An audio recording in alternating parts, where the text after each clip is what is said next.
Bonjour, bonsoir, nous sommes ici pour le Flash Info du dimanche. Bonjour. Nous devons parler aujourd'hui du cas de Gouni Antonias. Mais avant ça, nous devons aussi nous présenter, évidemment. Donc moi je suis Langustino Marcel, et moi je suis Filippo Marcel. Nous reprenons le Cactus Journal pour rendre hommage à notre famille qui est décédée il y a peu. Oui, car en fait, nous sommes la famille mexicaine de Philippe Marcel. Vous le connaissiez évidemment grâce à ses célèbres journaux, hein, évidemment. Ceci étant dit, nous pouvons maintenant démarrer. Parlons de Gouni Antonias. Cet énergumène était célèbre auparavant, mais il est maintenant recherché pour avoir gommé les plans secrets de la CIA. Rappelons son histoire.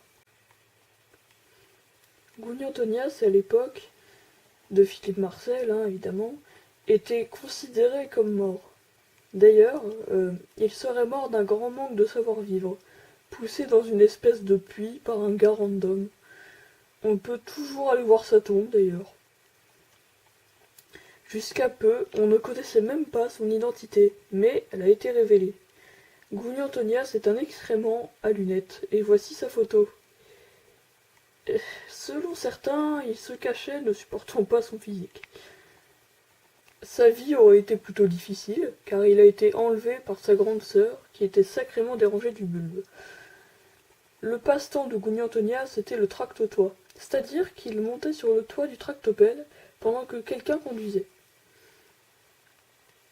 Il était également le meilleur ami de Christophe Marcel. En fait, d'ailleurs, il n'aimait pas les moissonneuses-batteuses, car sa mère s'était faite écraser et son père broyer par une de ses machines. C'est très joyeux, évidemment. Petite anecdote, d'ailleurs. Un jour, Gouni Antonias a voulu agrafer 2 tabourets pour les montrer au Front National, ce qui est très logique. Mais à la place, il s'est agrafé le doigt avec un des tabourets. Bravo! Apparemment, quand il était petit, il faisait du skateboard. Et un jour, il y avait du soleil. Évidemment, pour quelqu'un de normal, le soleil c'est bien, surtout dans les Ardennes. Mais rappelons que Gouni Antonias était un excrément. En faisant du skateboard, il trébucha sur un caillou. Donc, il est tombé par terre. Il est donc resté pendant 5 heures au soleil. Moralité, il a fondu.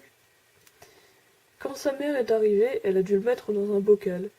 Et ensuite, elle l'a mis au frigo en rentrant.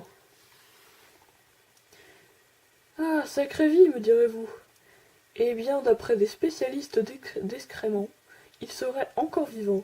Françoise Marcel m'a raconté qu'il faisait le tour du monde, là encore maintenant. Nous en avons fini avec Gouni Antonias pour aujourd'hui. D'ailleurs, si vous avez des nouvelles, prévenez-nous. On vous invitera sur le plateau du Cactus Journal pour en parler et tout ça. Petit rappel, la journée du 5 avril est la journée du chat caramel. Voici une photo de lui. Au revoir.